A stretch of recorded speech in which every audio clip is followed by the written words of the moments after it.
So in this video, we are discussing the things that we wish we knew when we started golf. I think it's a big thing because I wasted a lot of time, I think, just going out and playing golf. It's beneficial in some ways, but I think I could have speeded up my improvement of the game. Yeah. So let's start with this. How did you actually get into golf? So I got into golf because of my parents. So I started probably around 9 to 10. Not properly playing, but obviously just being introduced to it. Like obviously your parents are playing, I get dropped off at the golf club and just stay up there all day and just mess around. A couple of putting competitions, play a couple of holes. But yeah, that's really how I started. Yeah. What about, and you're probably a bit later, aren't you, to golf? So I actually started when I was very young. I think I started when I was about 9 or 10 as well. Why aren't you off singles? Yeah, I know. Sorry, mate. I just completely. I know. I'll tell you why. Oh, But okay. so when I started, I would say it was about 9 to 10. My dad would take me, my sister, and my brother to golf lessons every Saturday. It was this like place called like Swingers. It was in Peterborough, and it was real good fun. You know, there was like maybe like 10 students there.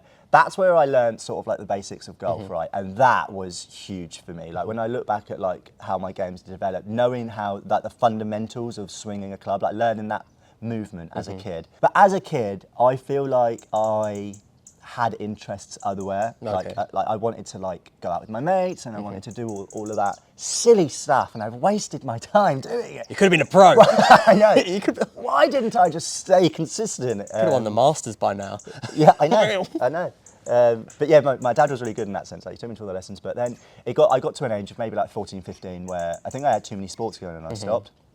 And I think I still did like football and stuff like that. Okay. Why? But yeah, so I had this massive gap. I went to like uni and stuff like that.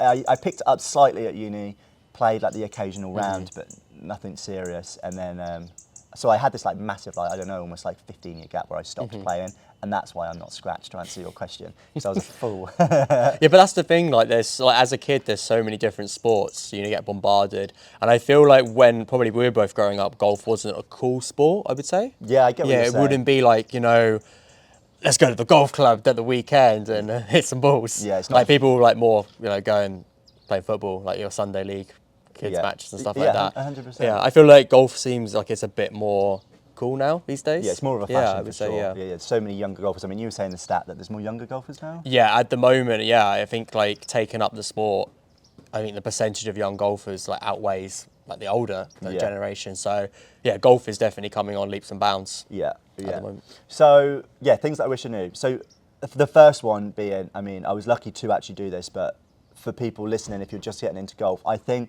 getting that coach when you start off is so important. I think that's number one for me because you're not going to develop any bad habits and you're not going to be fighting inner demons later on in your golfing career. Like for me now, like when we went out yesterday, I was saying to you, I've got this new draw swing and occasionally we saw that draw, but I'm still fighting those bad habits and occasionally I get that slice. And I feel like if you were to get the lessons and stick with them when you're younger, you're never gonna you're just gonna learn the good fundamentals of golf. Yeah, I think like consistency, having like regular lessons, like so you don't have any bad habits and stuff because you pick bad habits up so easily. Like, I've probably got bad habits in my swings which I picked up when I was younger. But I mean, the thing I would say is probably like investing in clubs, like fitted clubs. Okay. I think that would be a good one. Like when I was younger, like junior, I got fitted clubs and that really helped me. Like, because I was really short. So like the clubs are just too big, like getting the right size and fitted properly, which is going to help your game. And I'm guessing that if you had like clubs that were too big for you, you're going to develop some swing habits that aren't supposed to be there because you're compensating to try and, I don't know, bring your body around and things like that. So yeah, that's a good one. What would you say about, okay, so fitted clubs, it's not cheap. Well, No. We know that it's a bit of money. Would you say, in that sense, you could go for cheaper clubs, second-hand clubs, as long as they're the right size? Yeah. I guess, I don't know though, it's a really hard balance because golf is quite an expensive sport. And I feel like that might be a boundary for people to get into it sometimes. So I don't know, I wouldn't be like, you have to get fitted clubs because that might stop someone from wanting to take up the sport. It's really tough like that. No clubs is, well, having some clubs is better than no clubs, right? Yeah. I think a good way to start out it, like, yeah, if you've got the expendable cash to go and get fitted, absolutely. Before you do that, you could perhaps, I mean, a lot of people that I played when I started playing golf, a lot of people got hand-me-downs from their dad or their granddad and stuff like that. That's a good way to pick up a club and start in that sense. You've also got places like Facebook Marketplace and all of that stuff. I mean, I remember I bought a set of clubs. Actually, I didn't. My sister bought me a set of clubs from Facebook Marketplace. 50 quid. Well, those the Ben Sayers. There was the Ben Sayers. Yes, they were the yes. 50 quid for those clubs. I mean, now when I pick them up, I'm like, wow, these are so heavy. Like the heads are massive. But, Don't be mean. They're beautiful. Yeah, yeah. Hey, look, I got upset when I left them. I feel like I was splitting up with my girlfriend or something. It was like, bye-bye. But those clubs, it allowed me to play golf and it allowed me to learn, you know, and they're the right size and stuff like that. So that was absolutely fine. But then it got to the point where I got fitted and stuff. And yeah, the difference of having fitted clubs is huge. Yeah. It is huge. So another thing that I wish I knew when I was younger about golf is not to overcomplicate the swing analytics. Now, granted, I overcomplicated it when I was a little bit older. As a kid, I don't remember thinking too much about the analytics, but I think if you're young and you're starting golf, then I think it's important, even if you're not, no, it's probably just a good one to have just all the way through. I mean, I'm certainly no golf coach, but not overcomplicating my swing definitely helped, and I wish I knew that before I did start overcomplicating it. I think learning the fundamentals is really important, and then I think also implementing what works for you is really important. Yeah. You can, if you look at the swings on tour, they're all different, and I know that that's probably because they didn't have the technology that we have now, and because we've got the technology now, I think that everyone's swing could potentially, you know, look the same. Yeah. But I think it's still very important to learn what works for you. Yeah. I think I can sort of do something a bit similar. I would say stop trying to hit the ball so far. Yes. Like, it's just not That's about a great distance, because I feel like short game is where you pick it up. If you can hit a straight ball, it's so much better than hitting it long and miles off target. That's a great one. Yeah. Because if you're trying to hit it far, like if you were to like play a normal smooth swing, right, and you hit your drive, let's say 230, Yeah. nice and easy, you know, and then you try and muller it, it will probably only go an extra 20, 30 yards. Yeah, like we're not playing tour courses, are we? We're not playing courses which are like 7,500, Yeah. even longer than that. Like, you can get away with just hitting 230 straight off the tee. And if you work on your short game, if you can get up, down from everywhere and be amazing at scrambling, you'll be a better golfer.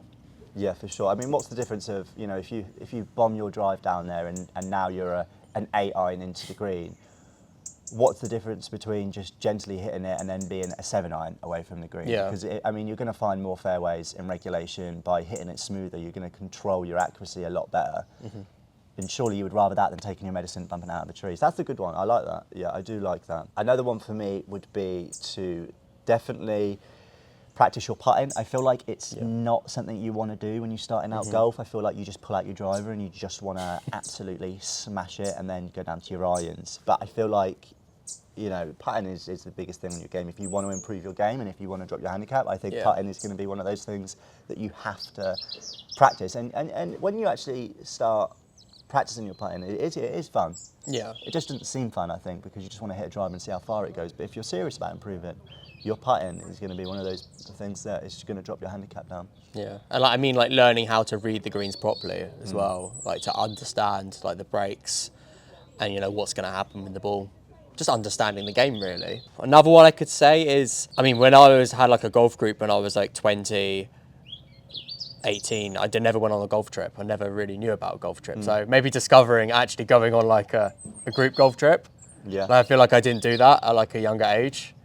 I think, yeah, I didn't Yeah, I really, like that. I didn't discover that. Yeah, it's going to introduce you to be more, like, just to have that fun sort of time. You know, I think when you play in, let's say if you're a member at a course and you just play the comps all the time, which are great. You know, I do love comps, but I feel like they are they strain me. Like sometimes I finish a golf call and I'm just knackered because I've been concentrating so much and I've just really wanted to play well. And you hit that golf shot that you duff it, you know, whatever, and you're really harsh on yourself. Where I feel like the golf trip, you're playing it with friends. You know, it's such a great social time, and you're having that fun. So if you play bad, and you usually play fantastic courses, so if you play bad, it doesn't really matter that much because you're just experiencing that golf course. So that's a good one for sure. Something that I wish I knew when I was younger is just playing.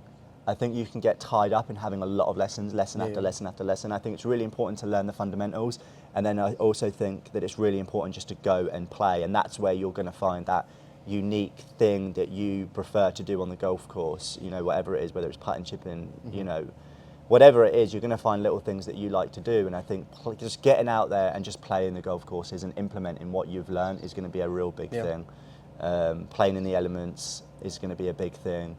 And it's just good fun. It is just good fun. It beats, you know, being on the range for sure. I much prefer to play 18 holes than being on the range. Yeah, I mean, you learn a lot more on the course by just hitting on a range, which is the same shot over and over again, because you never on the course the environment's changing. Yeah, exactly. And you learn about yourself a lot more in terms of, you know, if you're 100 yards out and you never hit the green, you know that that's something that you need to work on. So then you can go to the range and try and be more accurate. When you're out on the golf course, you learn what you're struggling with and what you're good at. And that's when you then go to the range and fix those things or go back to your coach for sure. So are there any other tips that you wish you knew when you were younger? I think I'm all out. I feel like I'm going to think of one, like when the camera and the mics turn off, I'll be like, Put it, if you remember one, I'll put it in the description below. Please do, yeah. Just head to the description, pass the Your Golf Travel link if you want to go on a golf holiday, click that first, and then see my thoughts. Yeah. Exactly, yeah. And another thing I wish I knew was Your Golf Travel, of course. Yeah. The best travel operator for golf holidays ever. So if you do want to book a golf travel holiday, obviously go to yourgolftravel.com. There are lots of courses that you can book online, or you can speak to our experts and they'll answer all the questions that you have. And of course, never forget that we're always going the extra yard.